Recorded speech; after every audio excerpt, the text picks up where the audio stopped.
Sahabat Investor Trust, tanpa kita duga, ternyata perkembangan pasar modal itu memberikan sinyal positif. Pada November 2025, aset under management, aset yang dikelola oleh para manajer investasi menembus 1.000 triliun. Luar biasa. Desember barangkali terkoreksi dikit, orang barangkali mengambil dananya untuk liburan ya. Januari kemungkinan dia mulai lagi. Mungkin ada sedikit terkoreksi ketika ada pengumuman dari MSCI. Tetapi sekarang dengan pengumuman kinerja ekonomi 2025, khususnya orang melihat pertumbuhan ekonomi kuartal keempat 2025 yang bertumbuh signifikan, yaitu 5,39%, tertinggi dalam 5-6 tahun terakhir ya. Dan itu memberi sinyal positif karena pada kuartal itu belanja pemerintah yang dalam 2-3 tahun terakhir itu bertumbuh rendah bahkan minus ya, dalam 2 tahun minus, itu pada kuartal keempat bertumbuh di atas 40%. Itu yang mendongkrak pertumbuhan ekonomi. Nah, walaupun kontribusi belanja pemerintah terhadap PDB itu masih di bawah 10%, tetapi itu men-trigger. Kenapa? Dengan belanja pemerintah, dana yang ditransfer ke daerah ditingkatkan, ke Menteri Keuangan ditingkatkan, belanja ditingkatkan, itu memberikan optimisme dan menambah likuiditas di masyarakat. Nah, kembali tadi kita akan berdiskusi tentang masa depan manajer investasi. Masa depan ya, manajer investasi. Bagaimana pengelolaan dana oleh manajer investasi. Untuk membahas ini sudah hadir bersama saya para ahlinya. Bahkan mereka ini praktisi yang sehari-hari mengelola dana nasabah. Kalau bisa bilang AUM, Asset Under Management, sebetulnya aset itu ada di tangan mereka berempat ini. Ini saya perkenalkan ya. Yang pertama adalah Mas Genta ya. Nama resminya adalah Genta Wira Anjalu. Nah, posisinya Wakil Ketua Asosiasi Manajer Investasi Indonesia. Itu asosiasi ya? Betul. AMII. Asosiasi Manajer Investasi Indonesia. Asosiasi Manajer Investasi Indonesia ya? Betul, Pak Primus. Nah, di perusahaannya, di PT Sinarmas Asset Management, posisinya sebagai Chief Investment Officer, CIO ya. Ya. Ya, udah mirip-mirip dan antara Pak Pandu ya, CIO. Kemudian Mas Rudianto, satu kata ya. Ya, benar Pak. Direktur Panin Asset Management, tapi juga aktif di organisasi? Di PWMI Pak, jadi Perkumpulan Wakil Manajer Investasi Perkumpulan Indonesia. Wakil Manajer Investasi Indonesia. Beda ya? Perorangan. Itu perorangan punya. Kalau ini para manajer investasi sebagai company Institusinya. Institusi ya. Lengkap ini. Kemudian Mas Rian, Ya, Pak. nama resminya Rian Wisnu Murti. Betul Pak. Direktur PT Eastspring Investment Indonesia ya. Yang paling dekat Investor Trust sebetulnya ini Mas Gema ya. Iya. Nama lengkapnya Gema Kumara Darmawan. Ya. Gema Kumara Darmawan. Nah, Mas Gema ini adalah Direktur Investasi ya. Ya. Juga Chief Investment Officer, Ya. CEO juga dari PT Samuel Asset Management. Ya. Nah, ini sebetulnya data ini manajer investasi sebetulnya luar biasa kinerjanya. Nah, kita barangkali melihat dulu ya, boleh nanti ditangkap ya. Saya menyiapkan data. Coba yang ke data kedua. Nah, ini distribusi. Jadi kemana aja dana ini dialokasikan ya? Ya. Masih reksadana, KPD, DIRE ya. Jadi lumayan lah reksadana itu yang lebih masif ya masyarakat ya. Betul. Ini yang mau digenjot ya. Iya. Maka kita kampanye reksadana. Oke, berikut. Nah ini penjelasannya reksadana itu bertumbuh menarik ya. Itu yang tembus 1.000 triliun lebih banyak di-trigger oleh reksadana ya. Ya, betul. Naik 29,9%, lumayan. KPD itu peringkat kedua 65% ya. Jadi reksadana sudah 653,1 triliun. Gitu. Share-nya 65% lah dari total AUM manajer investasi. Kemudian KPD 31,5%. Dan yang lain tuh ada RDPT, DIRE, EBA, DINFRA. Berikut. Nah ini yang penempatan dana ya. Kemana dana dialokasikan ini sebetulnya.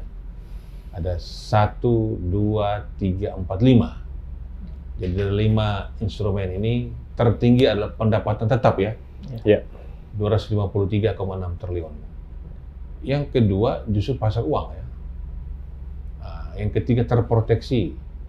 Saham peringkat 4. Kedua dari bawah, campuran dari bawah. Nah, saham ini. Itu yang menarik, kita akan berdiskusi apakah ini tahun saham. Berikut.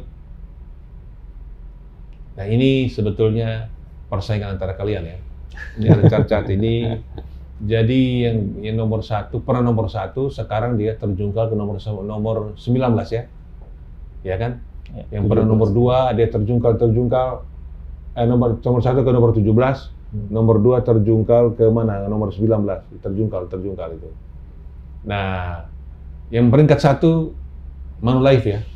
Ya. Yang tadi terjungkal saya nggak sebut. Yang paling tinggi Manulife itu dia naik dari sebelumnya peringkat 4 ya. Trimegah Asset Management, Bahana, BRI, Sukorinvest, Mandiri, Batavia, Sailendra, PNI, Sinarmas ya, masukkan termasuk juga top 10 ya. Oke, next. 10 manajer investasi dengan pertumbuhan AUM tertinggi. Yang kita dapat juga pertumbuhan AUM. Rekapital, Kisi, Gemilang, UOB dan seterusnya. Nah, itu pertumbuhan ya. Oke, berikut. Ini 10 manajer investasi reksadana terbesar. Reksadana. Ya. Reksadana tadi ya. Berikut. Potensi reksadana Indonesia terbuka lebar. Ini kita lihat positif ya. Karena ini penting, karena Investor Trust akan bersama-sama asosiasi ya. Asosiasinya punya Mas Genta itu adalah AMI Dan Pak Rian sebenarnya. PWMI Pak Rian. Kita sama-sama bergerak Pak. Dengan OJK, dengan SRO harus kampanye Pak. Setuju Pak. Nah, ini kalau kita lihat ini posisi Indonesia itu nomor 2 dari bawah, nomor 15. Kita lihat walaupun dia peringkat 15, tapi justru di sini kita melihat bahwa kita punya potensi besar. Setuju. Karena AUM yang ada sekarang baru 2% terhadap PDB. PDB kita sekarang kan 2,2 triliun rupiah ya. 2,2 triliun dolar ya. Ya. 2,2 triliun dolar. Jadi lumayan lah. Nah, yang menarik India karena kita harus bisa belajar India ya, bisa cepat ya India. Betul. India itu sebenarnya kalau secara demografi agak mirip dengan kita, secara struktur juga mirip dengan kita, dan dia sebenarnya meningkat itu dalam 10 tahun terakhir memang Pak. 10 tahun terakhir betul. Waktu itu asosiasi pernah berkunjung ke India, dan di situ kita banyak discuss dengan mereka lah. Which is menurut kita mereka sangat advance lah pengembangannya, terutama dari segi teknologi, dari segi pemerintah dan bersama asosiasi juga mendukung bersama. Akhirnya kita coba implementasikan dan kita sampaikan ke OJK. Kita juga membentuk sebuah task force Pak, task force percepatan untuk pertumbuhan AUM industri MI.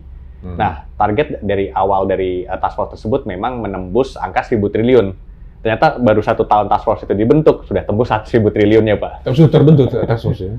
Sebenarnya memang 1.000 triliunnya. Ada belum bekerja. Untuk beberapa hasil kita sudah 100%, kan memang dari task force itu ada 6 agenda utama Pak. Namun untuk yang pengembangan dari AUM itu harusnya dikerjakan di 2026-2027, tapi 2025 sepertinya sudah tembus nih 1.000 triliunnya. Harapannya kita bisa lebih naik di atas 1.000 triliun Pak. Okay. The next. Nah ini harus diakui, manajer investasi terbesar di dunia itu masih Amerika ya. 1/6 itu Amerika. Beda dengan bank komersial ya. Itu dari top 10 itu barangkali 4-5 itu dari China. Iya. Betul. Luar biasa benar. Tapi kalau kita bicara manajer investasi itu Amerika. BlackRock itu sudah 11,55 ya. Vanguard, Fidelity, dan seterusnya. Nanti kapan nanti 4 manajer investasi di bawah 4 bapak-bapak ini bisa masuk ke situ nanti, Pak? Amin. Semoga. The next, AS Pusat Reksadana Dunia. Jadi top 20 Aum Reksadana Q3 2005 itu Amerika Mas Tardir. Tapi menarik itu masa Luxembourg ya, negara kecil ya. Negara kecil kan? Ini karena banyak sekali jumlahnya. Seperti ini Pak, bentuknya reksadana. SICAV, bukan Pak tahu. SICAV itu seperti kontrak investasi kolektif Iya, kontrak. yang didaftarkan di Luxembourg, Iya. tercatat di sana. Jadi seolah-olah tuh mereka dikelola di sana. Entitinya Dari berdiri di berbagai sana. negara, ya. Betul. Pusatnya memang di situ. Mereka UCITS, seperti iya, financial UCITS, hubs betul. bentuknya, Jadi kayak semacam positioning-nya. Singapurnya untuk Singapurnya, SICAV-nya di Eropa Eropa. itu seperti itu. Gitu. Yang menarik juga, Cina juga mulai masuk juga, nomor 4 ya Cina. Lama-lama dia Cina, naik tuh Cina, iya. kalau sudah masuk ke sana kan. Ya.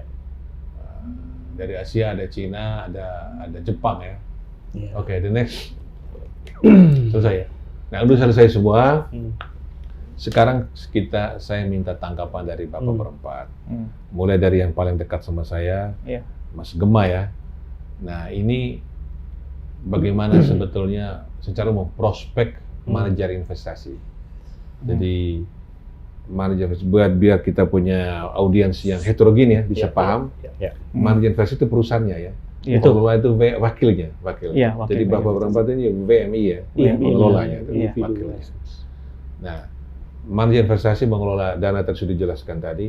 Nah, dengan perubahan makroekonomi dan kebijakan ekonomi sekarang ini harus diakui kekuatan itu ada di Menteri Keuangan ya. Ya. Karena dia sebagai sebelumnya pada zaman Ibu Sri juga tetap di Kemenkeu Menteri Keuangan karena dia ketua KSSK ya. Iya. Betul. Ya kan. Nah, anggotanya ada Bank Indonesia, ada OJK dan LPS ya. Iya. Nah, sekarang di bawah Pak Purba lebih strong lagi. Buktinya ada. Sekarang perombakan siapa ketua OJK, wakilnya Pak Purba yang menentukan sekarang. Jadi luar biasa.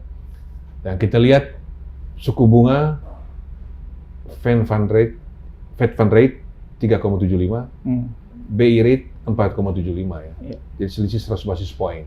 Ya. Ada tren penurunan barangkali. Nah, ini bagaimana ke depan Aum ini orang akan lebih banyak menyimpan atau bagaimana? Silakan. Iya, mungkin kalau dari saya melihatnya ya, mungkin ya teman-teman pasti akan menambahkan juga pastinya dari yang lain. Tapi kan kita lihat dulu sebenarnya pertama itu kan deposit ya, dan pihak ketiga di perbankan itu kan mungkin sekitar 8.000, 9.000 triliun. Iya. Itu sangat besar sekali gitu. Kalau kita bandingkan tadi dengan Aum Reksadana dan KPD itu kan sekitar 1.000 triliun. Iya. Hanya sekitar 1/8 ya dari total semuanya. Nah, memang mungkin sejak 3 bulan, 6 bulan terakhir, sejak penurunan tingkat suku bunga ya, dan likuiditas perbankan cukup signifikan, itu memang dari investor institusi maupun juga retail, itu mulai melihat gitu, potensi di luar dari perbankan, produk-produk perbankan. Nah, itu mereka mulai masuk ke tadi, seperti ditunjukkan tuh pasar uang, dan juga pendapatan tetap, reksadana. Itu mulai masuk di situ. Itu cukup signifikan. Nah, itu bagaimana di sisi kami gitu ya sebagai para pelaku itu juga bisa melakukan yang tadi disebutkan Kak Genta bahwa sosialisasi dan juga edukasi. Jadi kita menjemput bola dan itu udah datang nih dari sisi makronya nih. Tingkat bunga yang menurun membuat ada aset lain yang mungkin lebih atraktif. Tapi kita juga jemput. Kita coba memberikan pengalaman ya dan juga mungkin learning dan juga sharing session kepada calon-calon nasabah ataupun nasabah-nasabah yang sudah kita miliki saat ini. Itu untuk bisa dapat lebih banyak mungkin berinvestasi di pasar modal sebagai pilihan diversifikasi investasinya gitu. Iya. Jadi dua-duanya tuh ketemu. Kalau menurut saya antara kita jemput bolanya dan juga kondisi sekarang yang memang positif gitu ya mendukung Aum industri saat ini. Coba tampilkan lagi penempatan dana tadi ada chart paling di atas itu pendapatan tetap ya. Silakan Pak Rian. Oke. Lebih melihat bagaimana alokasi dana tadi yang tren suku bunga turun itu apakah lebih saham tadi yang peringkat bawah itu akan naik. Oke. Kalau kita bisa detailkan lagi ke belakang ya Pak ya. Sebenarnya kita ada data juga. Setelah 3 tahun terakhir itu memang flows itu masuk ke pendapatan tetap money market, dan capital protected. Ini kan Fund. berarti Ya, betul, ya. Ini 3 tahun terakhir tercermin. gitu. Dan ada penurunan yang signifikan juga di saham. Ya. Kalau kita melihatnya itu ada sedikit shifting juga dari profil kontribusi profil risiko dari semua nasabah yang ada di pasar modal sebenarnya, seperti itu Pak. Ya, jadi mereka akan cenderung untuk lebih melihat risiko aset yang memang bisa lebih konservatif dibandingkan dengan yang saham lah gitu, karena volatilitas dan sebagainya. Tren itu akan terus berlanjut ke depan mungkin ya dalam waktu beberapa saat ke depan. Berapa satu bulanan atau setahun? Mungkin setahun ini lah Pak. Setahun ini ini masih tetap akan tetap, posisinya seperti ini. Jadi tren inflows itu masih akan lebih cenderung akan lebih besar di pendapatan tetap ya, sifatnya aset kelas yang pendapatan tetap. Tapi di sini saya juga harus garis bawahi bahwa memang ada satu fenomena di pendapatan tetap itu yang mungkin teman-teman juga sangat familiar dengan fitur pembagian hasil investasi (PHI). Nah itu dia attach di dalam produk-produk pendapatan tetap reksadana saat ini. Itu menarik. Tadi ada shifting dari deposit minded ke lebih yang lebih agresif dalam hal ini untuk pendapatan tetap ya, bentuknya ke office income gitu ya, ke surat utang negara dan sebagainya. Nah itu kita dapat. Nah tapi di situ juga ada satu fitur yang mereka anggap ini mirip dengan deposan gitu, deposito. Karena membagikan juga hasil investasinya itu secara periodik, baik itu bulanan, 3 bulanan, dan mungkin setahun sekali juga ada 6 bulan ya, sampai setahun. Buat mereka itu ya ini sama saja dan risikonya lebih bisa terukur dengan tingkat imbal hasil yang mirip-mirip dengan deposito yang relatif aman. Nah, fenomena itu juga masih akan berlanjut Pak di tahun 2026 ini. Dan itu juga mendorong terus ke masuknya inflows kepada pendapatan tetap instrumen. Saham, on the other hand, seperti kita tahu sendiri juga masih volatilnya sangat tinggi. MSCI belum selesai sampai Mei gitu kan. Nanti setelah itu ada lagi mungkin ada follow up dan segala macam. Bukan berarti itu aset kelas yang buruk gitu ya. Karena dari sisi valuasi itu juga sudah menarik sebenarnya. Meskipun earning growth itu kita ekspektasi juga belum terlalu tinggi. Ya, masih sekitar 6-8% lah gitu, tapi cukup decent lah untuk bisa menambah dividen yield nanti untuk para emitennya. Tapi dengan kondisi seperti itu, volatilitas yang tinggi, mungkin orang juga masih akan sedikit jitter untuk segera masuk lah ke pendapatan saham ya. Jadi kalau saya lihat ke depannya ini mungkin per Januari itu juga masih inflows-nya masih cukup kencang di pendapatan tetap, pasar uang sama capital protected lah gitu ya. Itu trennya akan terjadi di 2020 menurut saya. Mas Rudi, kalau kelihatan di infografis yang ditampilkan ini, pendapatan tetap itu dia naik tidak terlalu tegak lagi seperti tahun 2004 ya. Sebelumnya masih tegak lurus, ini sudah mulai agak melandai. Sementara saham sedikit, little bit ya agak mulai agak naik dikit begitu.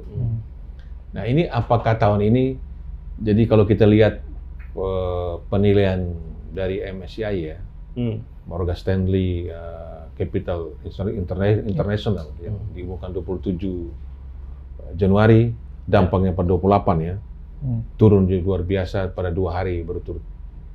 Itu apakah itu secara positif kita lihat ini adalah sebuah koreksi yang membuat kita harus lebih koreksi diri, kita harus membenahi governance kita lebih terbuka, karena ini kan katanya MSCI mengirim surat 4 kali tapi tidak direspons oleh otoritas kita, oleh OJK, oleh Bursa Indonesia, tidak merespon, maka jegar itu palu godamnya.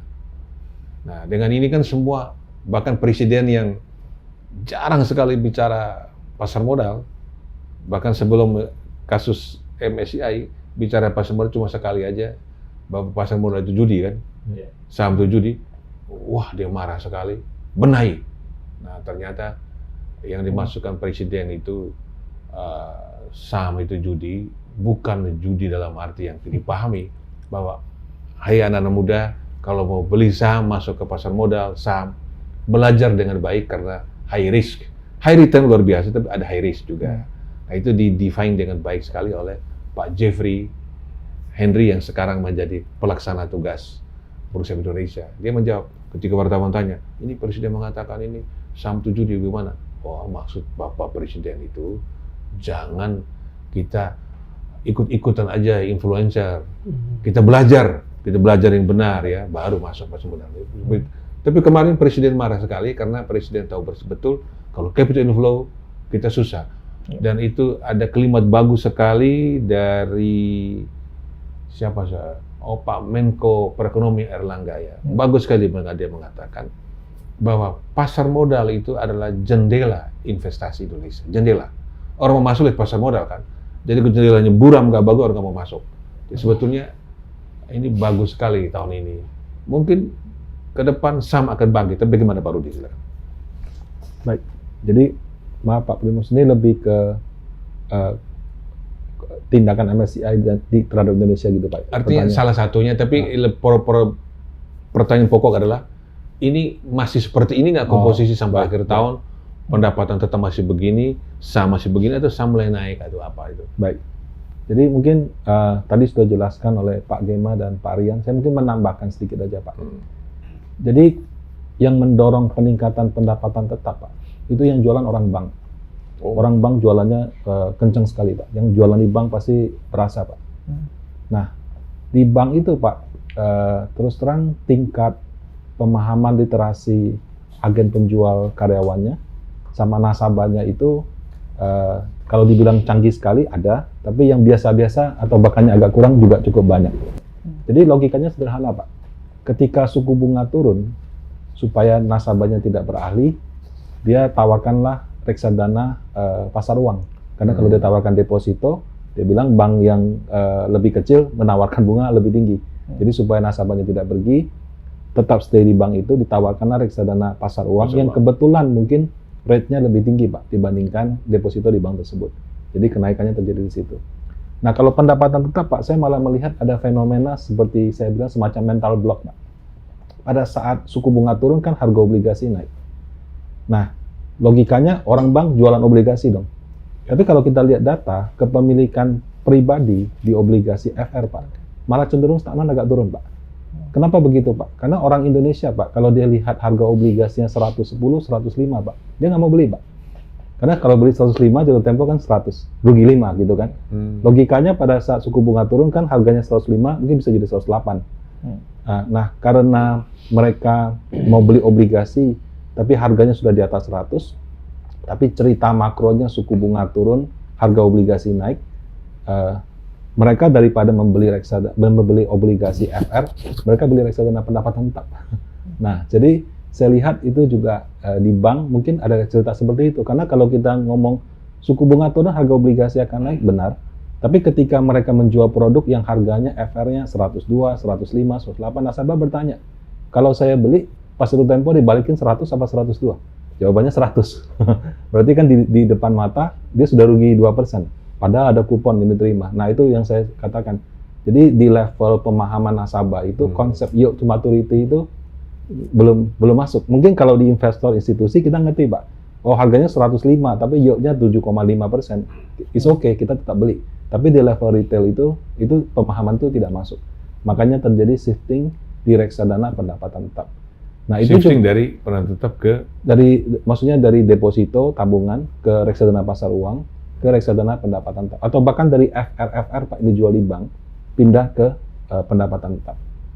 Nah, didukung juga 2025 Pak, kalau Bapak lihat 1 tahun terakhirnya reksadana fixed income itu rata-rata di 8-11%. Jadi itu 2 kali atau bahkan 3 kali deposito di sana. Hasilnya net pula. Jelas saja orang cempung situ aja udah. Betul. Jadi ada faktor performance historis yang tinggi. Nah, 2026 ini sayangnya kalau 2025 kan kita turun bunga 1,25%. Kenaikan harganya tinggi, Pak. 2026 ini mungkin Bapak-Bapak bisa bantu jawab. Kayaknya kalau mau turun 1,25% nggak mungkin, Pak. Mungkin 0,5%, mungkin 0,25%. Sehingga kenaikan harga tahun ini, Pak, harusnya tidak akan setinggi tahun lalu. Nah, mungkin juga cuma setengahnya, Pak. Jadi ibarat kalau tahun lalu bisa 8-11%, tahun ini mungkin 5%, 6%, kita sudah bahagia gitu. Nah, ketika growth-nya itu stagnan di 5-6%, menurut saya kemungkinan yang reksadana pendapatan tetap ini orang akan punya perubahan ekspektasi. Karena dia masuk dengan melihat tahun lalu untung 8-11. Tahun ini kalau nggak 8%, cuma 5%, apakah saya masih stay di situ? Akhirnya menurun ya, menurun. Mungkin Pak, di pertengahan tahun atau di Q3, kalau misalnya ternyata tidak setinggi yang diharapkan itu. Nah kemudian karena masalah Moody's, bukan MSCI Pak ya, harga obligasi kita sedang koreksi. Plus APBN kita terlalu agresif. Obligasi yang kalau kita beli dari awal tahun, Pak, sama pendapatan tetap, malah sekarang rugi, Pak. Nah, kalau di mata orang yang punya fresh fund, mungkin ini kesempatan untuk masuk. Tapi kalau di mata orang yang sudah masuk, Pak, mungkin dia sekarang sedang floating loss, kalau dia dari awal tahun. Nah, jadi menurut saya, Pak, pendapatan tetap mungkin masih akan tumbuh, Pak. Tapi rasanya mau seperti tahun lalu, ketika dihadapkan pada koreksi harga obligasi, ketika dihadapkan pada returnnya dia lihat 2025 bagus kok 2026 gitu-gitu aja, mungkin akan ada sedikit dampaknya. Jadi kalau mau shifting kemana mereka? Maksudnya kalau misalnya seperti kalau terjadi misalnya harganya turun gitu, Pak, ya. Iya. Nah, kalau saya sih melihatnya saat ini, Pak, apakah akan masuk ke saham, Pak? Nasabah perbankan itu tidak agresif, Pak. Mungkin ada, Pak, 1-2 bank yang nasabahnya banyak equity fund, tapi harusnya kebanyakan itu sesuai profil orang Indonesia, Pak, konservatif, Pak. Jadi menurut saya sih pindahnya kalau nggak pendapatan tetap pasar uang. Nah, mungkin kalau dengan dolar yang semakin tinggi, Pak, global sini nggak ada, Pak, datanya. Oh, ada ya? Kecil ya? Iya. Nah, global ini menurut saya menawarkan diversifikasi, Pak. Jadi untuk nasabah high net worth, at some point menurut saya kalau misalnya nilai tukar rupiah terhadap dolar terus melemah seperti sekarang, mungkin akan jadi pilihan. Tapi apakah dia akan langsung geser pasar uang ke proteksi saham, masih butuh waktu cukup panjang, Pak. Nah, gitu. Nah, Ya, jadi di bawah campur itu ada ETF kecil, global lebih kecil lagi. Global cuma 12,9 T dari seluruh reksadana nih. ya. Kalau untuk saham, Pak, kalau dari sisi distribusi perbankan sih saya tidak yakin, Pak, dia akan ada perubahan profil. Kalau misalnya concern MSCI, menurut saya sih yang dilakukan bursa sekarang itu sudah menyelesaikan semua concern MSCI. Data keterbukaan informasi 1% dibuka, disuruh declare afiliasi atau bukan. Nah, jadi sekarang menurut saya, kalaupun harga saham sedang stagnan nggak naik, Pak, sudah bukan MSCI lagi, tapi lebih ke 2026 bisa grow nggak perbankan. Kemudian harga komoditi ini mau ke berapa? Kemudian China sama Amerika perang dagangnya makin kuat. Nah, itu kita terdampak seberapa jauh. Tapi memang utamanya perbankan di Indonesia laba bersih 2025 itu mengecewakan, Pak. 2026 ini orang berharap bisa tumbuh supaya ada story lagi. Nah, jadi baru kita bisa lihat apakah yang reksadana saham ini bisa tumbuh apa tidak. Di kuartal 1, kuartal 2 bisa nggak laba bersihnya naik? Kalau laba bersihnya masih diam aja, Pak, meskipun masalah MSCI selesai, masalah Moody selesai, tetap saja cukup sulit, Pak, untuk reksadana saham. Saham perbankan ini sangat menentukan ya. Betul, Pak. Apalagi setelah harga saham Konglo itu terkoreksi dalam, bobot saham bank yang kemarinnya sudah kecil jadi besar lagi. Tapi masalahnya harganya juga turun, Pak. Jadi itu tantangannya banyak. Iya. Silakan Mas Genta. Ya, mungkin kalau saya ingin menyoroti sedikit ya, kenapa sih pendapatan tetap dalam beberapa tahun terakhir itu yang paling naik reksadananya? Karena kita lihat ada fenomena yang cukup menarik dalam 5 tahun terakhir. IHSG LQ45 mungkin nggak terlalu kemana-mana gitu ya, agak flat, bahkan kalah sama deposito, apalagi dengan fixed income. Nah, tapi gini, menariknya adalah sebenarnya kalau dari sisi reksadana mungkin yang seperti Pak Primus bilang di akhir-akhir tahun tuh seperti ada rebound ya, yang saham sementara untuk pendapatan tetap flat. Betul, jadi ketika performa historis salah satu aset kelas itu mengalami kenaikan, bisa nanti kan diikuti juga ada seperti behavior yang mengikuti ya, which is saham saat itu memang banyak inflow juga ke reksadana saham ketika harga saham itu naik. Nah, tapi saya ingin menyoroti 3 hal, Pak, sebenarnya. Yang pertama, sebenarnya dalam pembentukan task force asosiasi dengan OJK, kita memang ada 6 agenda, tapi sebenarnya ada 3 agenda mungkin yang ingin saya bahas. Yang pertama adalah adanya kebutuhan untuk mengembangkan industri dengan cara mengembangkan aset kelas itu sendiri. Saat ini dari asosiasi dan OJK sedang mengembangkan aset kelas ETF Gold, Pak. Nah, ini mungkin kita coba kejar di first quarter, semoga ini kita bisa kejadian, karena kalau kita lihat demand akan gold ini sebenarnya cukup besar. Ada market di sana. Kalau kita lihat kan ETF saham yang mungkin bertahun-tahun tidak terlalu berkembang, tapi kalau kita lihat mungkin ETF gold ini bisa menjadi salah satu alternatif investasi yang bisa berkembang. Yang kedua, kita juga sedang mendalami pengembangan pada offshore market, Pak. Sejauh ini kita bisa investasi pada offshore market hanya terbatas pada instrumen syariah. global syariah. Nah, kedepannya kita juga ingin kembangkan bersama OJK itu menuju yang konvensional.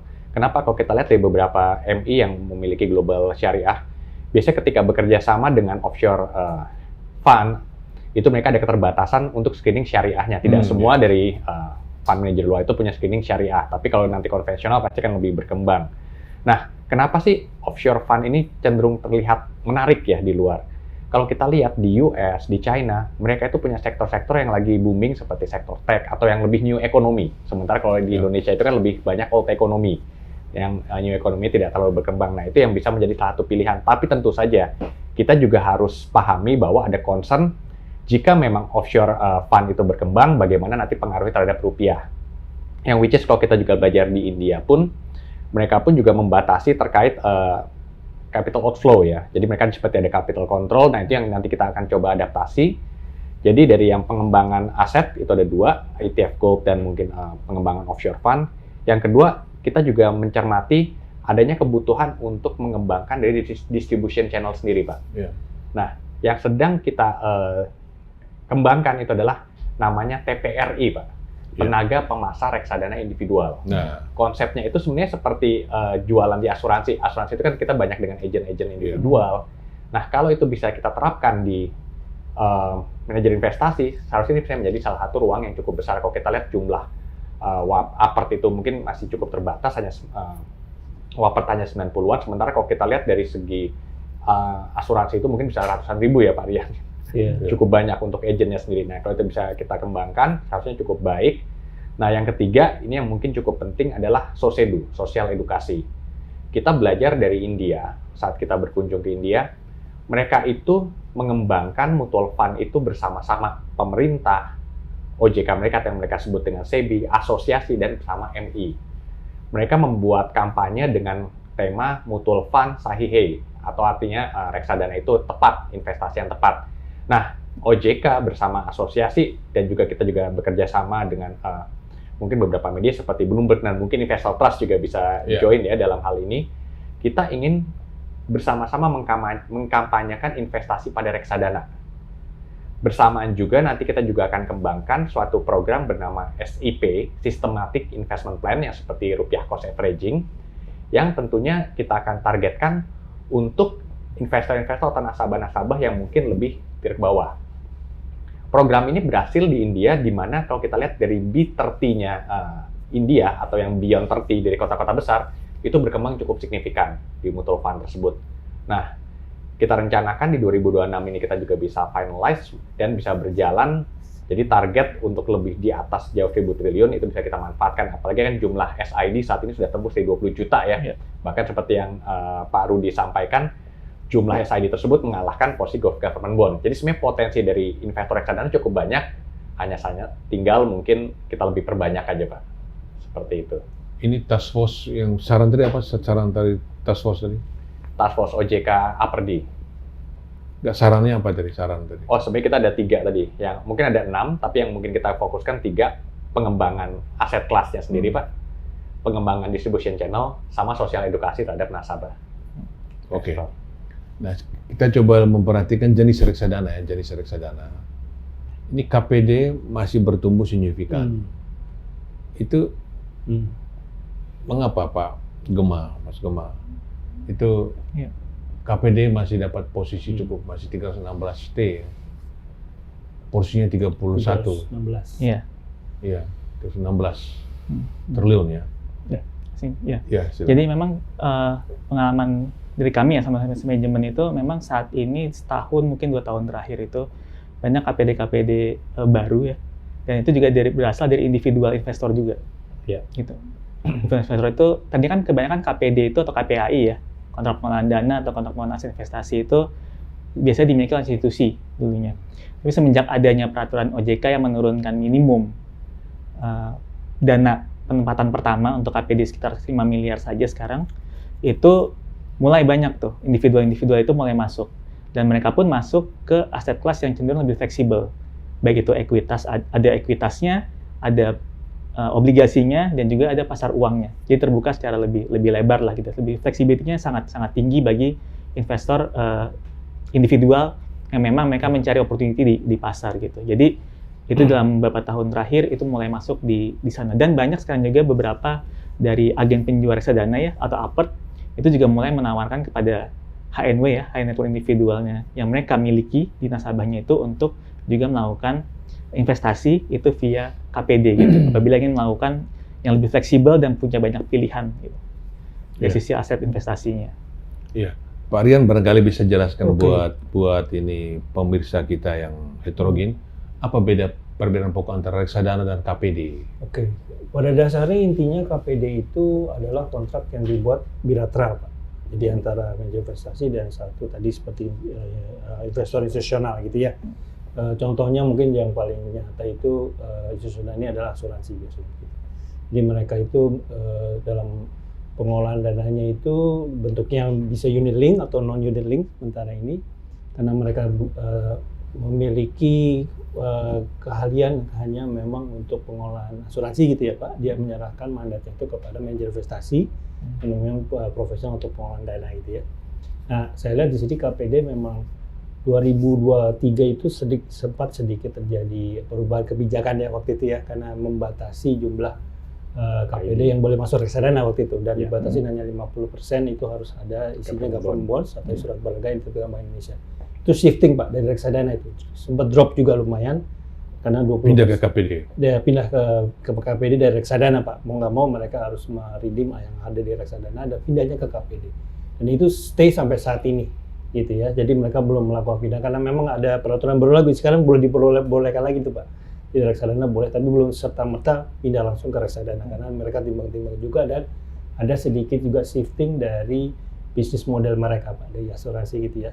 Mungkin pada saat itu HLP memang penyesuaian lagi gitu ya karena ada sedikit policy yang lebih stringent lagi untuk melakukan penjualan. Regulasinya beda antara reksadana dan KPD. Beda Pak, karena juga direktorat yang mengawasi juga beda Pak. KPD nggak perlu diawasi, tidak diawasi kok. Diawasi oleh OJK, tapi awasinya oleh IKNB dulu namanya. Maksudnya yang asuransi. Asuransi ya. Yang asuransi yang penempatan ke KPD. Asuransi penempatan KPD sekarang dibatasin, ya kan? Dibatasin. Dulu dibatasi 50% untuk government bond saja, sekarang dibuka lagi gitu. Tapi tetap diawasi oleh OJK dan kondisinya mereka direkturnya memang beda gitu ya.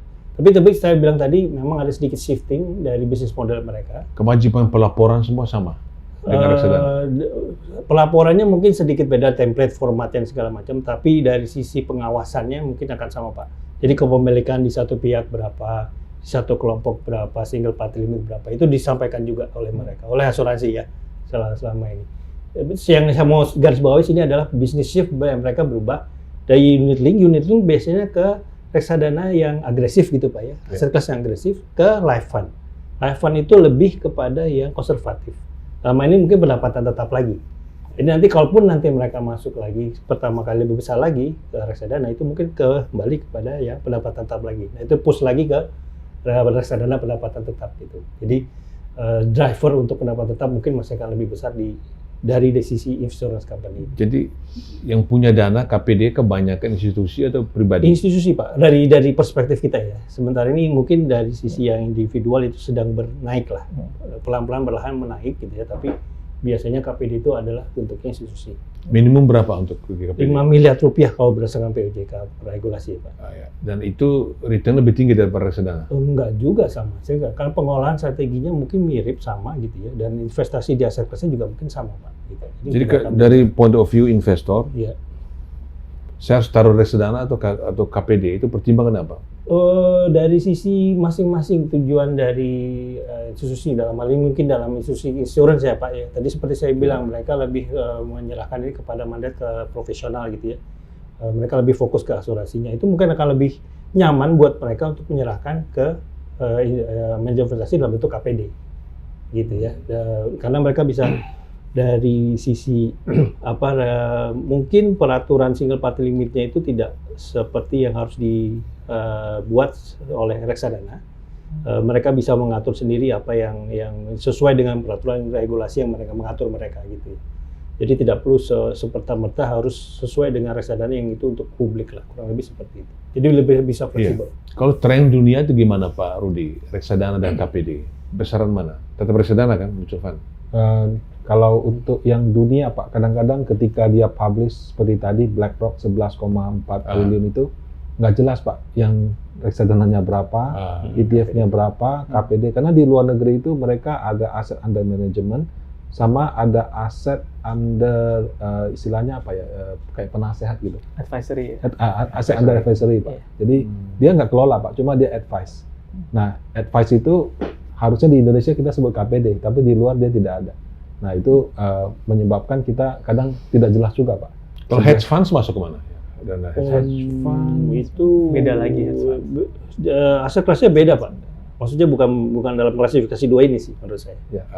Artinya dia tidak termasuk dalam Reksadana, manajemen mutual investasi. fund. Oh, Jenisnya Beda mungkin ya? dia boleh Jenisnya beda. margin, boleh Iya, short selling. Sementara kalau di reksadana sama KPD kan bisa. tidak Tipe bisa. aja Pak, tipe produk investasinya Artinya berbeda. dia tidak termasuk yang dikelola oleh manajemen investasi.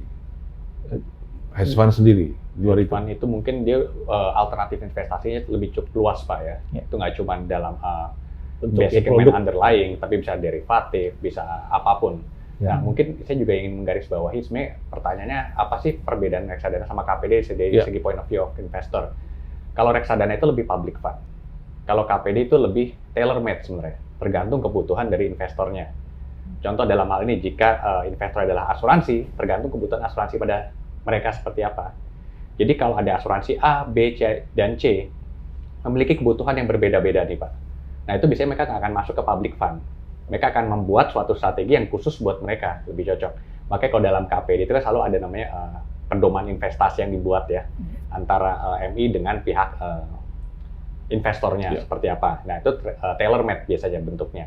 Nah mungkin seperti yang disampaikan oleh Pak Rian juga ya, setelah adanya PMK yang di 2021, juga ada perubahan aturan PAID yang hanya membolehkan asuransi itu investasi pada reksadana dengan minimum 50% government bond. Which is kalau seperti itu, mereka ketika masuk ke reksadana yang saham atau mungkin yang 50% yang bukan government bond, mereka tidak boleh secara aturan.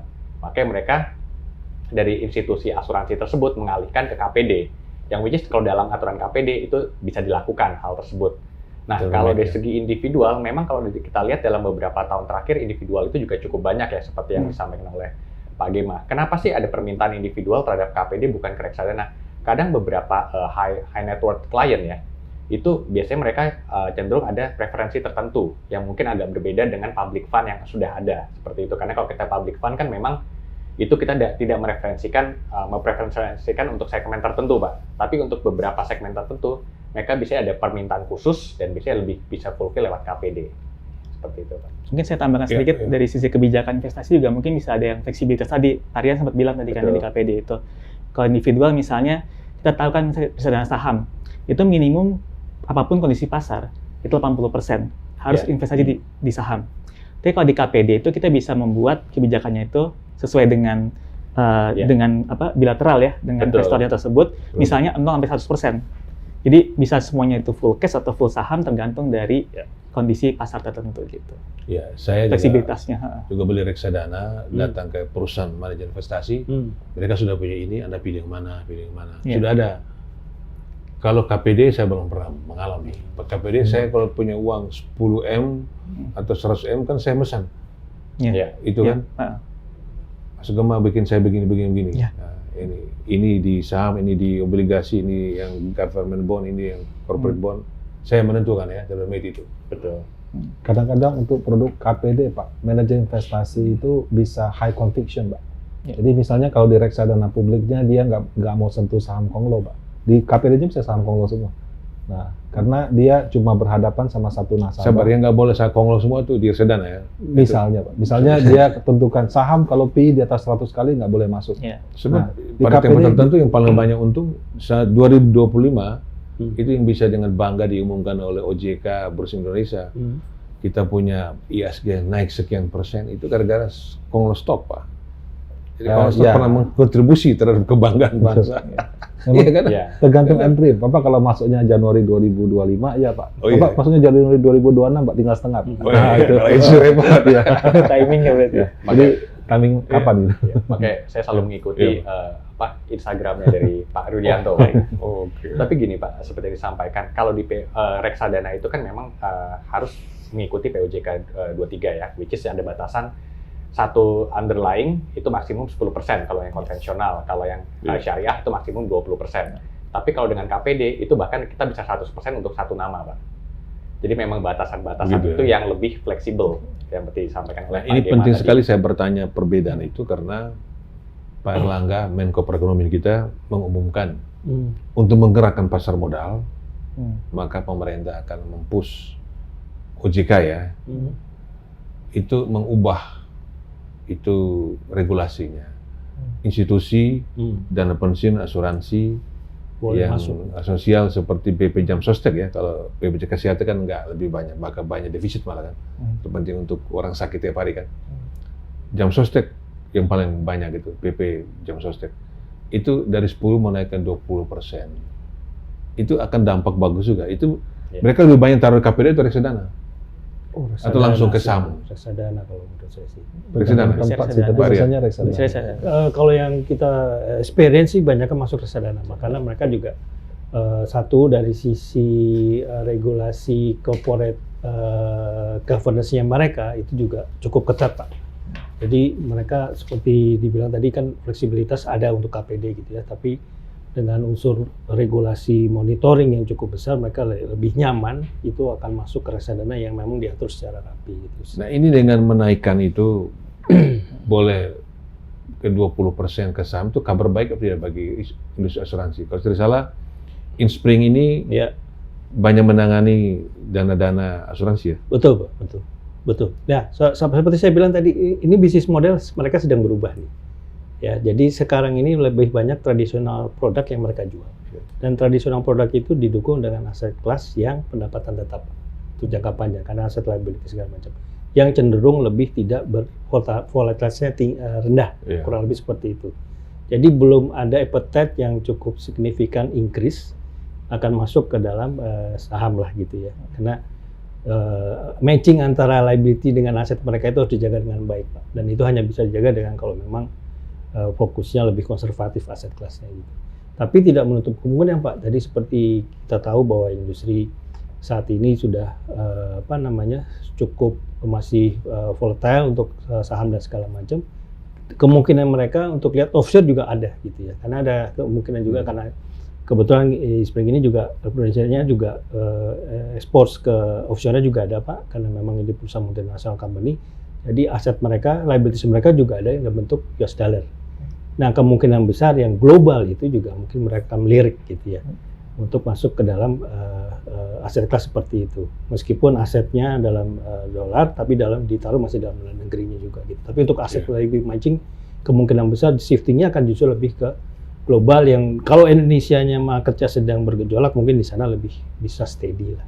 Kurang lebih seperti itu, Pak. Itu dengar-dengar asuransi akan meningkatkan nggak investasi ke pasar modal, Pak? Kalau asuransi, Pak, meningkatkan investasi kan macam-macam, Pak. Ada asuransi jiwa, ada asuransi umum, ada asuransi yang Sosial. unit link. Unit link ya. Kalau yang sosial BPJS itu kan sebetulnya Jam Sostek paling enak, Pak. Dia kan dana abadi, Pak. Kita tiap bulan dipotong gaji, ambilnya umur 55, umur 60. Artinya dia bisa take risk, Pak. Karena rata-rata usia peserta BPJS itu masih ini. Nah, kalau saya tidak salah dananya 700 triliun. Kalau 10% dan 20%, berarti kan tambahan sekitar 70 T, Pak. Itu sangat-sangat luar biasa, Pak. Kalau misalnya dimasukkan kepada saham-saham blue chip di Indonesia. Nah, kemudian ada asuransi umum, Pak. Asuransi umum sama asuransi jiwa, Pak. Mereka sama, Pak. Tadi yang dikatakan Pak Rian. Mereka terus menjaga rasio modalnya, harus menjaga rasio terkait asuransinya. Sehingga kalau mereka mengambil resiko untuk yang agresif, Pak, ya kalau pas lagi naik, Pak. Kalau pas lagi turun, dia punya RBC bisa terpengaruh, dia punya rasio bisa terpengaruh, sehingga menjadi masalah di sana. Nah, kalau asuransi yang unit link, Pak, itu tergantung nasabahnya beli apa kan. Kalau nasabahnya beli unit link yang agresif, tentu akan ditaruh di reksadana agresif dan sebaliknya. Nah, yang jadi permasalahan karena kemarin waktu PAID dibereskan lah ya, maksudnya diatur dengan lebih ketat. Terus terang saking ketatnya, Pak, orang insurance sekarang jualan asuransi itu pindahnya model asuransi yang bukan unit link lagi, Pak. Iya. Nah, Endowment. betul. Nah, itu yang menyebabkan inflow ke unit link itu berkurang jauh. Jadi kalau mereka sudah berkurang jauh, mengharapkan mereka masuk ke pasar modal mungkin agak sulit. Tapi memang ketika yang tadi disampaikan 2025 Pak, ada perubahan aturan. Dulu unit link nggak boleh langsung ke reksadana, terus boleh tapi 50% obligasi pemerintah, terus sekarang boleh semua gitu Pak. Nah, itu tempat saya sih nggak sebesar tempat Pak Rian ya. Itu langsung Sudah boleh semua sekarang udah. Nah, dia langsung pindah Pak. Kebetulan satu asuransi dia langsung KPD-nya dia bubarkan, langsung dia masuk reksadana. Cuma nilainya nggak besar. Kalau tempat Pak Rian raksasa. Tempat saya masih kecil lah gitu. Nah, jadi memang ada perubahan Pak dari KPD, dia langsung masuk ke reksadana. Ispring kan punya Prudential ya. Iya Pak, Ya. betul. Saya pernah wawancara itu di Iya, terutama. afiliasi 1% kita. Iya. Menarik Pak Mas Gema. Ini kan mengapa untuk belajar dari India? Tadi Mas Genta mengatakan contoh India ya. Bagaimana Anda meyakinkan masyarakat kita? Jadi kita penduduk sekarang sudah 285 juta ya. Yang Gen Z itu barangkali jumlah aja 30 juta, ditambah milenial ya jumlah barangkali 80 juta ya. Lumayan lah, tapi jumlah investor tadi baru sebut baru 20 juta. 20 juta itu memang terbesar Gen Z sama milenial ya, 60%. Tapi kan masih sedikit dibanding jumlahnya. Betul. Bagaimana Anda meyakinkan masyarakat kita, terutama Gen Z yang harus mikir masa depan, agar mereka belilah produk-produk yang dikelola oleh manajer investasi, antara reksadana, ya reksadana lah, kalau KPD barangkali harus seperti 5M. 5M minimal. Bergensi dan itu Ya, mungkin silakan. susah. Tapi kalau untuk reksadana sebenarnya memang yang saya sih setuju sekali dengan yang Kak Genta bilang tadi ya. Itu memang awalnya itu semua dimulai sosialisasi dan juga edukasi. Jadi biasanya itu kami masuk melalui financial planning gitu. Jadi ada 3 pertanyaan biasanya kalau misalnya kita ngomong ke masyarakat ya. Kita ngomongnya individual nih ya, individual investor ini. Itu sebelum mereka melakukan investasi itu ada 3 pertanyaan simple sebenarnya yang perlu dijawab gitu. Tujuannya apa? Horizonnya atau jangka waktunya sepanjang apa? Dan juga profil resiko gitu. Nah, karena semua kami sebagai MI itu kan menyediakan ragam kebutuhan sesuai dengan kebutuhan nasabah. Nggak semua orang juga harus investasi di saham semua gitu, atau di pasar uang semua gitu. Tapi bentuknya ada aset alokasi yang sesuai dengan tujuan mereka, horizon investasi mereka, dan juga profil risiko mereka juga gitu. Dan terkadang namanya profil risiko itu bisa jadi berubah tergantung dari pengalaman mereka berinvestasi gitu. Jadi yang penting itu memang memulai langkah pertama dulu untuk investasi. Nah, bagaimana seperti itu? Setelah itu baru nanti adanya perubahan aset alokasi sesuai dengan misalnya usia juga, kekayaan yang bertambah, pengalaman yang mungkin tadinya konservatif lebih ke moderat dan agresif dan lain sebagainya. Nah, itu tuh yang paling penting di secara internalnya gitu ya. Terus yang kedua ini ada mungkin beberapa yang berubah juga, kan kita ngomongin Gen Z ya. Mungkin Gen Z berapa puluh juta sekarang ini. Nextnya itu Gen Alpha gitu ya, mungkin anak-anak Kak Genta dan anak saya dan lain sebagainya. Itu ada yang cukup menarik, salah satunya itu mereka cukup sadar dengan yang hal-hal yang berhubungan dengan sustainability. Ya, ESG mungkin, tapi lebih ke arah S-nya. Jadi kayak sosialnya gitu. Jadi something yang mereka bisa dapetin return, financial return, tapi mereka juga punya impact terhadap apapun perkembangan masyarakat kah, lebih ke sosialnya gitu. Impact fund-nya itu juga cukup menarik di kalangan Gen Z yang mereka juga mau spending mereka untuk ke arah tersebut. Apalagi kalau kita bisa bungkus dalam bentuk misalnya investasi. Jadi bisa membantu sosial dan masyarakat secara menyeluruh gitu, holistik. Mereka investasi dan ada dampak nyata terhadap masyarakat secara keseluruhan juga. Artinya harus banyak sosialisasi yang bisa menjelaskan itu ya. Benar. Silakan Mas Rian. Kalau saya bilang kombinasi sih Pak ya. Jadi 2 sisi. Yang pertama itu penguatan dulu dari pengelolaannya, dari manajer investasi secara tata kelola dan proses manajemennya gitu ya. Makanya kita semua juga aware bahwa memang dalam waktu dekat ini nanti akan sedikit ada restrukturisasi dalam industri reksadana Pak. Miku 1, Miku 2 itu tujuannya adalah untuk memperkuat tata kelola pengelolaan investasi, sehingga dengan demikian investor akan lebih confidence ya. Karena memang kebelakangan memang banyak masalah segala macam. Itu yang pertama. Jadi confidence itu tumbuh dari situ dulu. Yang kedua tadi dengan konsep ini harus ada keberpihakan ya. Jadi harus secara total itu bersama-sama, tidak mungkin sendiri-sendiri. Satu sisi kita investasi sangat agresif gitu ya, tapi dan pihak stakeholder yang lain belum gitu ya. Saya ingat sekali waktu mungkin kita kenang waktu itu ada tabungan nasional, kampanye ya waktu itu ya.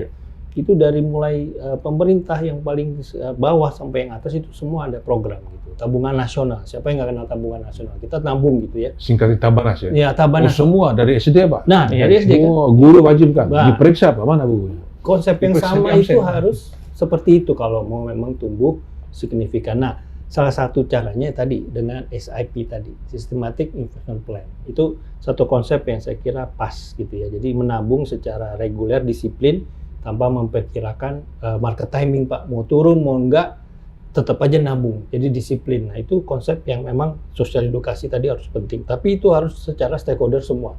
Tidak bisa sepihak-sepihak gitu ya. Tidak hanya kaum muda, tidak Gen Z, tidak yang tua dan segala macam, tapi secara keseluruhan kampanye nasional. Itu mungkin akan lebih kuat. Jadi market conduct, ya market corporate governance, sama tadi konsep yang keberpihakan secara total itu saya kira akan lebih cepat nanti. Mas Rudi, ini kan Gen Z ya. Sebagai Gen Z ini kalau saya lihat dana yang kelola manajer investasi, itu apakah emas masuk? Saya lihat nggak ada emasnya. Kemudian emasnya lebih banyak yang generasi atas ya. Kripto nggak ada, lalu yang bisnis, yang bursa berjangka nggak masuk. Ya.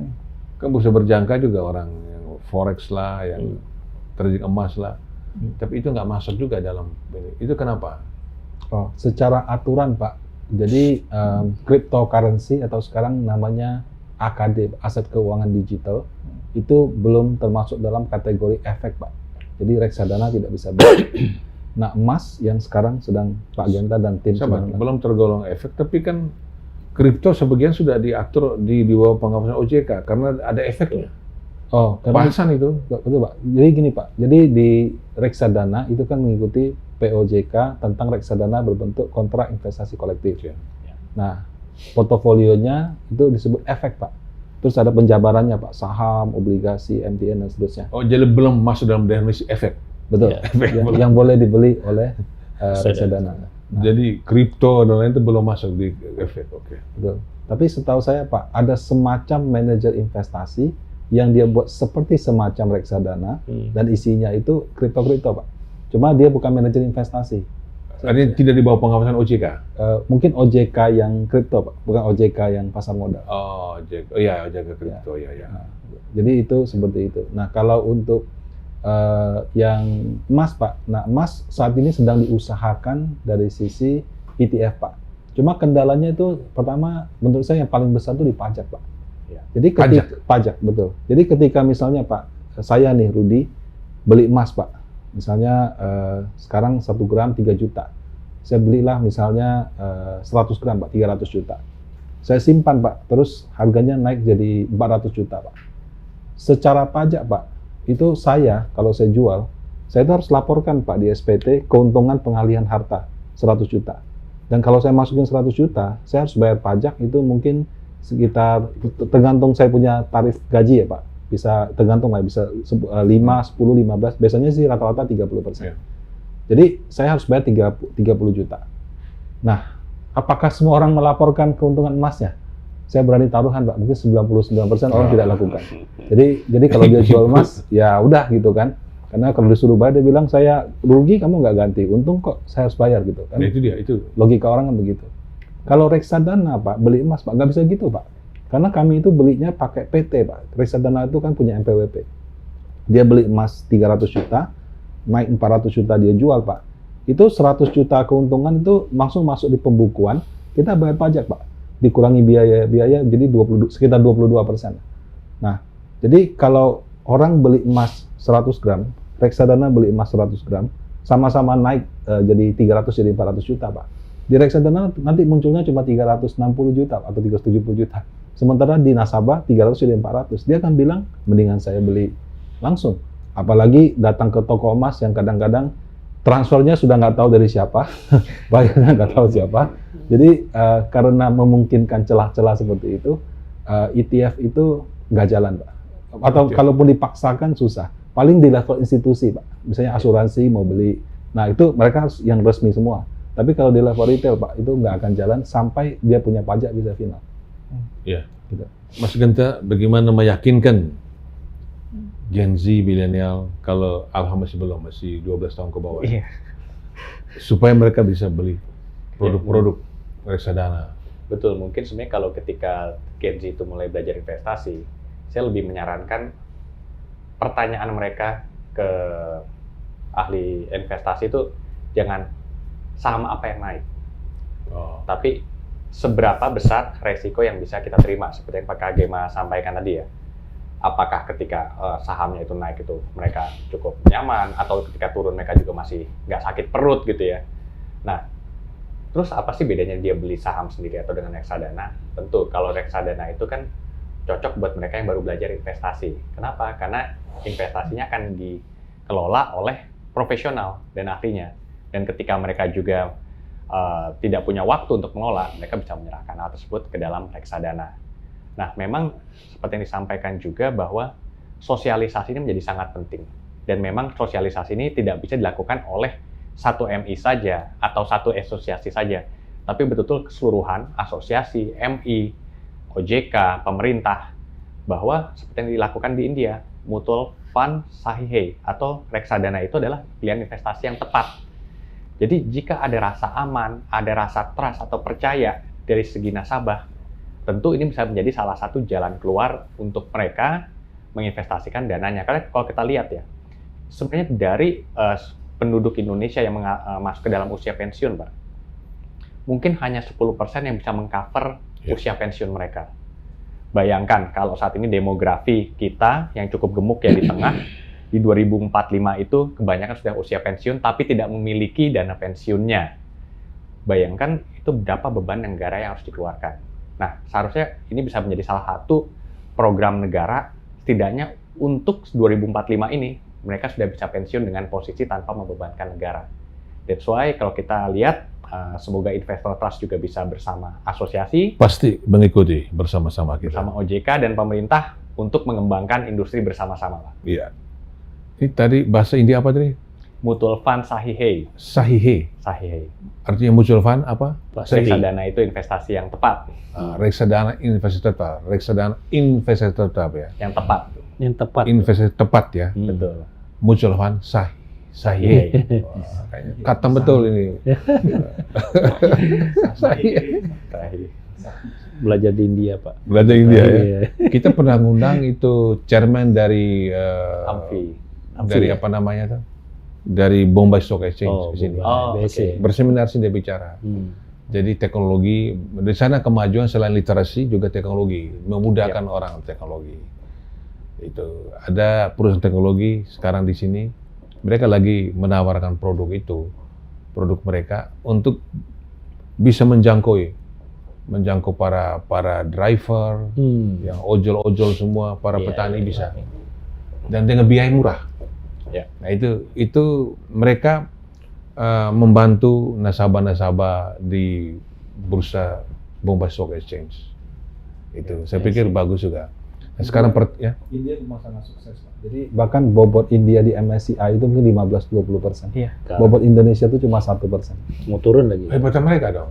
Iya. Jadi kita satu, mereka 15-20. 15-20. Itu kenapa berbedanya tuh? Utamanya tuh. Ya mungkin mereka punya pasar modal lebih mudah diakses, datanya lebih transparan. Para perkembangan mereka belakangan tuh. Ya. Belakangan baru. Ya, tahun depan kita kan. Itu 5 tahun yang lalu, Iya kan? mereka cuma 8% loh weightingnya. Naik terus. 5 tahun yang lalu 8%, reformasi kan, pasar modalnya diperdalam, diperluas. Jadi sekitar hampir 20% sekarang itu di MSCI bobotnya. Iya.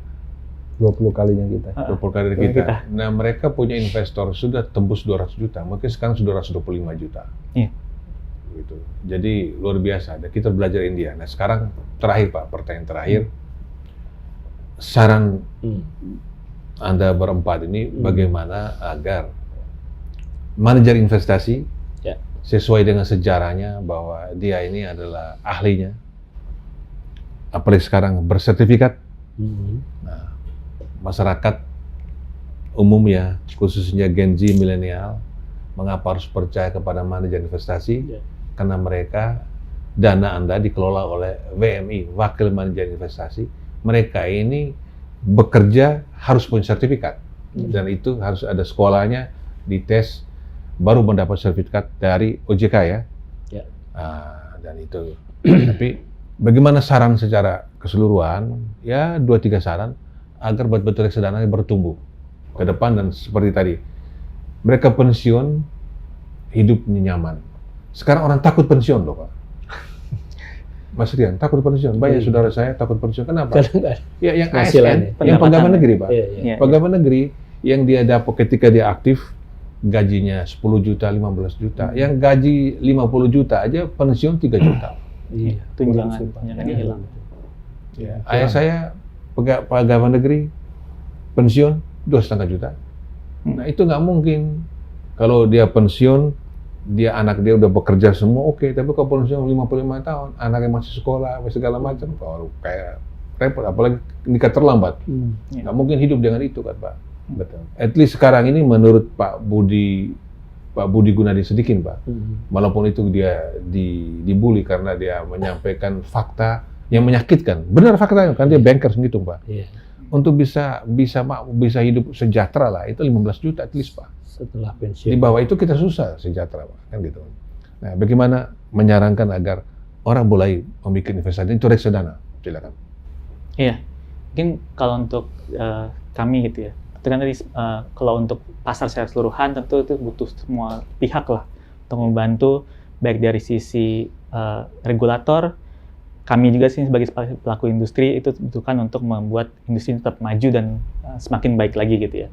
Tapi memang kalau untuk bagaimana orang investasi gitu ya, memang yang paling penting itu yang telah kami lakukan juga ya di Sabang Asset Management itu adalah literasi. Literasi itu paling utama. Itu paling tidak bisa ditinggalkan itu literasi. Kalau bisa diajar dari SD, seperti Tabanas dulu. Benar sekali. Bahkan gurunya memeriksa. Benar. Bahkan mungkin di sekolah kita belum banyak ya. Bahkan belum ada mungkin zaman itu belum ada yang tentang literasi keuangan gitu. Bagaimana cara kita mengelola uang. Ekonomi diajarkan tapi mengelola keuangan pribadi, keluarga itu tidak ada sama sekali. Nah itu mungkin literasi dari tingkat paling dini. Memang nggak langsung kelihatan di 1 tahun, 2 tahun ke depan. Tapi itu semacam tabungan ya, modal utama untuk generasi-generasi yang akan datang seperti itu.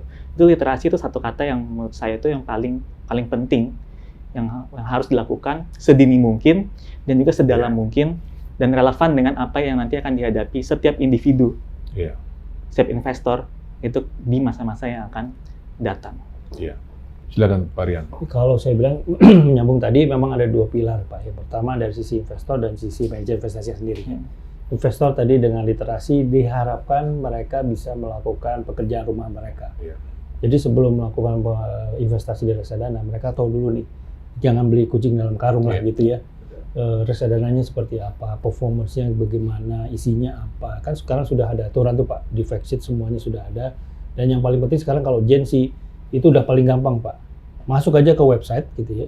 Kalau website diklik, prospektus mereka itu masih belum terupdate, nah itu udah tanda tata kelola berbaik. Jadi ambil di situ kalau memang sudah terupdate, tadi saya lihat performance-nya bagaimana. Tapi kalau belum terupdate tinggalin aja. Berarti ada masalah dengan tata kelola dari manajer investasi bersangkutan. Jadi nyambung dari literasi, edukasi, mereka mengerjakan pekerjaan rumah mereka sebelum melakukan investasi. Jangan masuk nanti investasi yang bermasalah lagi gitu. Itu dari sisi investornya. Tapi dari sisi MI-nya sendiri, tadi seperti saya bilang, tata kelola itu harus nomor 1, ya, governance-nya.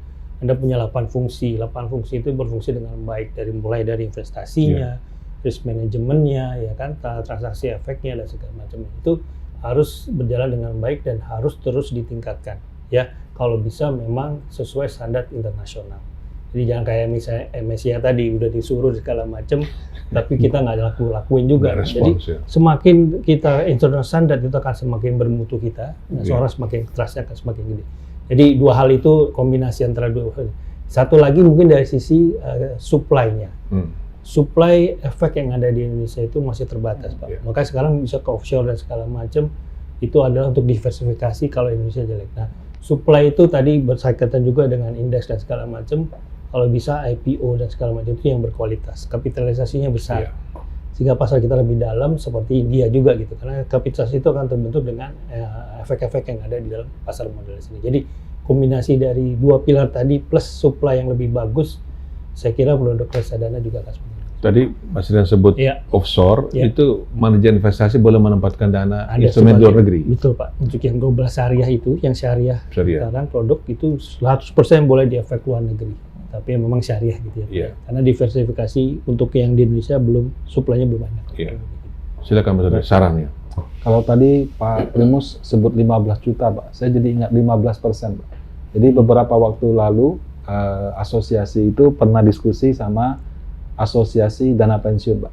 Jadi mereka mensurvei, Pak. Jadi kalau mau pada saat pensiun layak, Pak, kata kuncinya tuh harus bisa save 15%.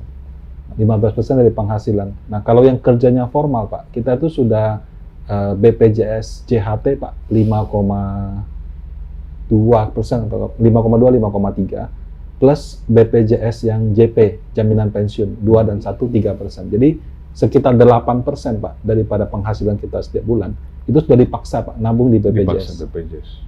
Kalau sisanya berarti 15, berarti 7% dong. Jadi kalau kita ingin pensiun dengan nyaman, ingin hidup nyaman pada saat pensiun, tidak ganggu orang, tidak repotin anak, tidak usah pinjam-pinjam uang ke sana kemari, berarti kita harus tambahkan 7% lagi kalau kita sudah kerja formal. Kalau belum, berarti harus sisihkan 15%. Supaya pada saat kita pensiun nanti, kita bisa menjalani kehidupan pensiun dengan layak, Pak. Itu dari sisi mungkin kepada investornya, Pak. Jadi kalau kita mau nabung, systematic investment plan tadi, targetnya adalah 15% dari income bulanan. Nah, kalau dari sisi MI-nya mungkin kalau tambahan saya, Pak, zaman sekarang tuh semuanya visual, Pak. Visual, video, sudah bahkan AI begitu canggihnya, Iya. bikin film aja sudah pakai ketikan aja jadi. Nah, jadi dalam mempromosikan produknya itu, ya mungkin nggak bisa terlalu old school, harus lucu, harus menarik, berwarna. Nah, itu yang mungkin baru bisa menarik perhatian daripada calon-calon investor. Iya. Silakan Mas Rian. Ada satu low hanging fruit ya, kalau kita lihat dari data, Pak. Jadi dari 20 juta SID investor reksadana, majority itu justru malah yang Gen Z. Tapi AUM reksadana 80% itu justru malah dari yang Iya. Kolonial. kolonial, senior seperti itu. Jadi kuncinya adalah ketika Gen Z itu konsisten, seharusnya industri reksadana akan tumbuh dengan sendirinya karena jumlahnya jauh lebih banyak ya, dari 20 juta ke 80%. Nah, tinggal bagaimana membuat konsistensi. Saya setuju dengan yang disampaikan oleh Pak Rudi. 8% mungkin sudah disisihkan untuk dari BPJS, tinggal kita cari 7%-nya. Kadang kalau saya lihat ya, sebenarnya teori manusia itu kan lebih makhluk emosional ketimbang rasional kan ya. Jadi ketika dia dapat suatu motivasi atau mungkin suatu seminar tentang investasi, mereka semangat di awal. Setelah itu mereka lupa. Nah, gimana kuncinya untuk mengkali itu ya memang disiplin dan konsistensi aja. Makanya dengan program SIP yang dilakukan seperti di India, mereka lupa terhadap emosional mereka. Kadang mereka semangat investasi, kadang mereka tidak semangat atau seperti apa. Tapi kalau dipaksakan dengan program SIP seperti BPJS atau seperti apa, itu mereka otomatis menjadi suatu kebutuhannya sendiri. Karena manusia itu berbagai makhluk Ya, emosional. supaya saya jangan miss, Ya. itu systematic investment plan. Sistem. Itu punya India. Atau Itu- seluruh Indonesia? Indonesia punya. Sebenarnya systematic investment plan ini sudah dilakukan oleh beberapa bank, beberapa Oh, apa. bukan program umum. Bukan program Yang umum, Pak. misalnya Jadi OJK memaksa begini. bukan. Jadi memang sebenarnya kalau systematic investment plan, kalau kita sisihkan tiap bulan dari gaji kita untuk investasi, itu sebenarnya systematic investment plan. Berarti kan everybody bisa Betul. melakukan systematic Betul. Nah, investment plan ya. kalau di India itu ini dijadikan suatu program nasional. Memang sifatnya tidak wajib, tapi Jadi ketika nasional dilakukan- ya, program nasional. Jadi ketika tapi dilakukan secara masif bersama-sama, itu akan menjadi suatu lifestyle, Pak. Jadi ketika itu menjadi suatu lifestyle, akan ada herding behavior dari masing-masing nasabah untuk melakukan hal yang sama. Dan ketika itu sudah menjadi suatu kebiasaan, bukan karena dia motivasi atau apapun, menjadi suatu kebiasaan atau disiplin, saya pikir itu sudah menjadi menyelesaikan 50% masalah, Pak. Jangan-jangan ini perlu juga kalau sebagai India sudah menjadikan ini program nasional ya. Betul. Apa salah Indonesia juga mengikuti itu? Itu yang nanti kita akan lakukan, Pak, bersama dengan pemerintah, regulator, dan mungkin investor trust juga. Iya, Mengkampanyekan kita hal mendukung systematic investment plan ya. Iya, Jadi setiap orang merencanakan keuangan dia dan betul. mulai berinvestasi secara disiplin. Disiplin. Misalnya dia menyisihkan 5% dari pendapatan dia untuk investasi, untuk top up di reksadana. Ini kalau tadi Mas Rudi sebut secara keseluruhan ya. Tapi selain yang untuk BPJS, bisa saya pokok 5% lah disiplin top up-nya. Disiplin kan lumayan juga kan gitu. Iya. Nah, ini yang barangkali belum terjadi. Kalau terjadi, sebulan 20 juta orang itu disiplinnya itu lumayan juga, akan menggelegar juga ya. Betul. Dan itu kan translate terhadap pertumbuhan industri reksadana juga, Pak. Iya, jangan-jangan 20 juta ini sekali-sekali dia masuk, tetap dihitung kan, tapi tidak sistematik tiap bulan kan itu. Iya. Itu kan. Betul. Tapi tadi kuncinya adalah programnya harus nasional sih Pak. Harus Seperti nasional, Tabanas tadi. Nasional. Seperti Tabanas Iya. ini program investasi sistematis ini, Iya. itu sebaiknya diberlakukan secara nasional. Betul. Seperti Kita- petani aja bisa waktu Iya. itu kan tabungan gitu ya Pak. Mungkin akan lebih kena akar rumputnya gitu. Jadi dalam bahasa Indonesianya adalah perencanaan investasi sistematis, Secara sistematis betul. ya kan? Itu saya pikir itu kata kunci yang kita bisa sepakati bersama ya, untuk meliterasi, minimal menyarankan kepada masyarakat, terutama Gen Z, milenial, dan government kita, agar ini diangkat. Kalau tidak, generasi emas nggak mungkin tercapai, Pak. Betul, Pak. Terakhir, Pak, apakah memang bisa double Desember tahun depan, tahun ini? Dari 1.000 triliun ini nanti akan 2.000 triliun. Kan jauh sekali dengan DPK tadi kan. Atau paling tidak 20% lah menjadi 1.500. Bisa nggak? Kami sih tetap optimis tumbuh gitu ya. Mungkin kita juga pasti akan melihat pertumbuhan secara historis dan seperti apa.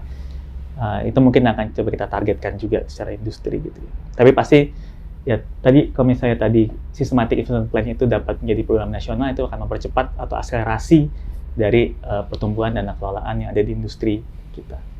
Itu positif. Kalau saya bilang shifting itu akan terus berlanjut ya Pak. Tapi ada beberapa faktor tadi yang kita sudah diskusikan bersama. Mungkin pergerakannya juga masif seperti 2004-2005 itu agak sulit untuk bisa terkecap lagi gitu ya.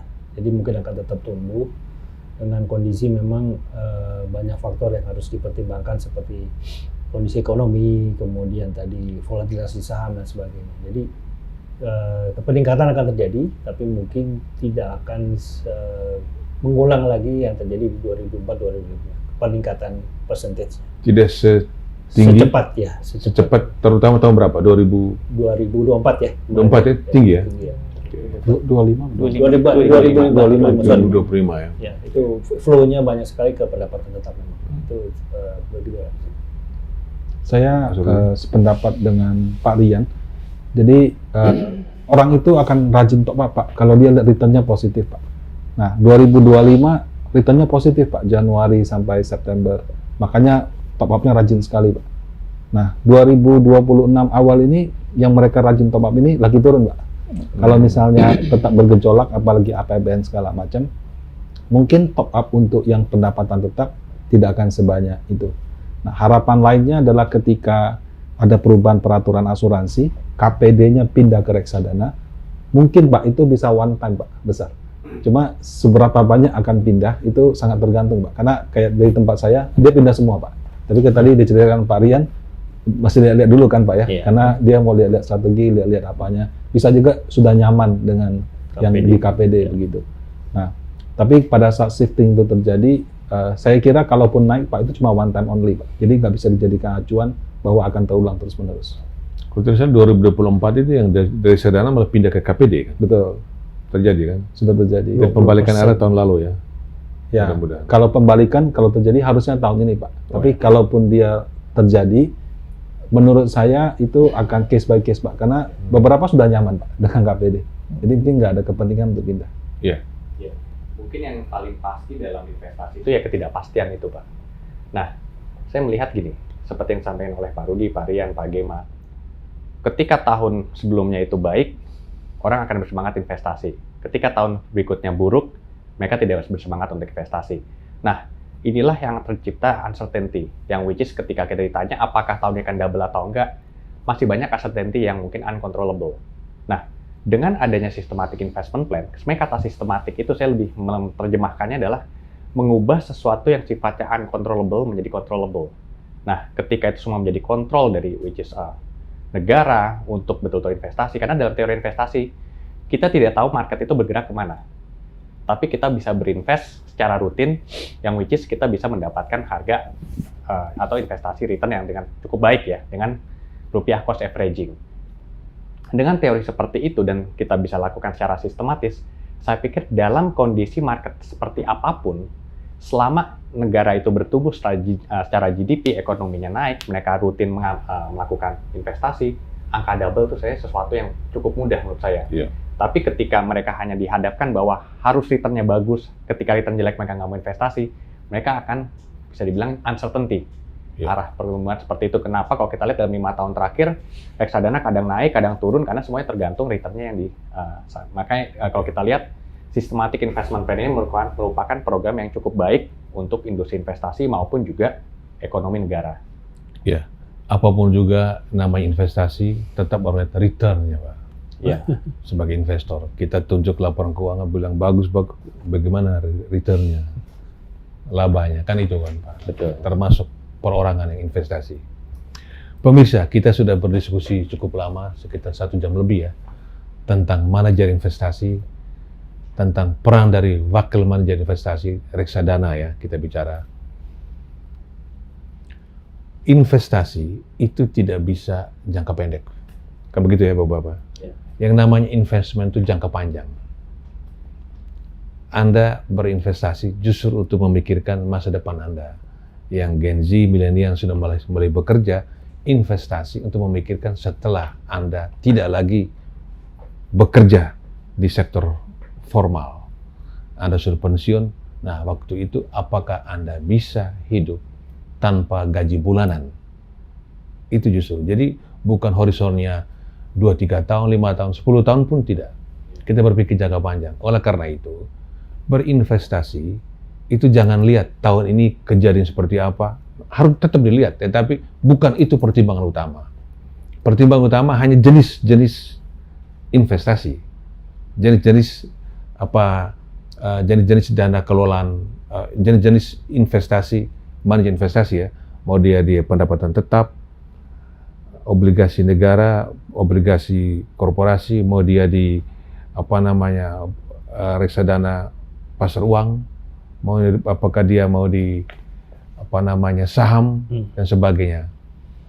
Tetapi harus berinvestasi secara rutin tiap bulan. Itu yang namanya systematic investment plan. Kita harus merencanakan masa depan kita. Dalam perencanaan masa depan paling penting perencanaan keuangan, dan kita plan untuk investasi. Kalau itu tahun ini, kalau saya optimistis bahwa tahun ini lebih baik dari tahun 2025. Dari sisi ekonomi growth akan lebih baik. Mengapa? Karena 2025 itu tahun pertama Presiden Prabowo dengan berbagai macam programnya. Ada 8 agenda prioritas. Kita lihat Presiden dan timnya sangat serius. Walaupun ada kelemahan, secara keseluruhan kita melihat mereka bekerja serius. Programnya bagus. Seperti makan bergizi gratis, itu kan menggerakkan ekonomi seluruh Indonesia. Pangan lokal dibagi kepada siswa, kepada ibu hamil.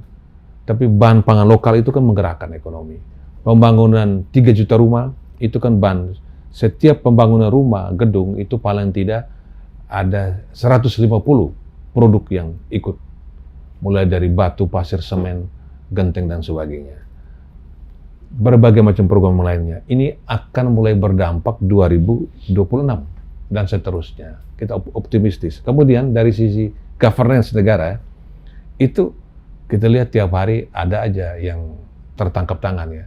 Kasus korupsi menurut saya sangat serius di era presiden ini. Jadi orang mulai berhati-hati. Bukan hanya di pemerintahan, tapi juga di dunia usaha. Ada Satgas Sawit, Satgas Pertambangan. Itu akan dilihat semuanya. Jangan sampai hanya penyelenggara negara aja yang terkena OTT atau terkena kasus hukum, tapi juga swasta-swasta yang juga. Ini saya lihat serius. Ekonomi global memang kita nggak bisa kendalikan. Yang namanya perang ya.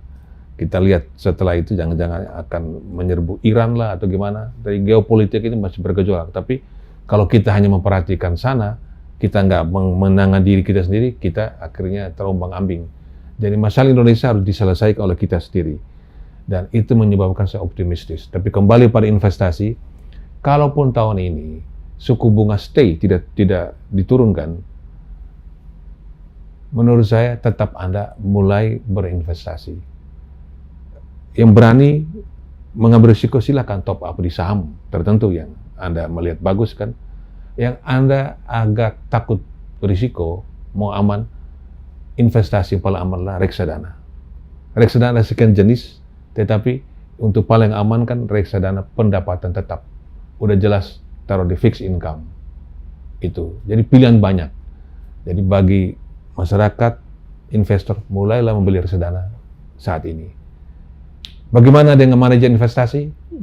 Ada memang, ada kelemahan sana sini. Tapi secara keseluruhan, menempatkan uang di bawah manajer investasi jauh lebih aman daripada lainnya. Kenapa? Manajer investasi itu perusahaan di bawah pengawasan Otoritas Jasa Keuangan dan pengelolanya adalah wakil manajer investasi yang bersertifikat di bawah pengawasan OJK juga. Dan pengawasan dilakukan tiap saat ya, evaluasi. Itu jauh lebih aman. Kita jumpa lagi dalam podcast berikutnya.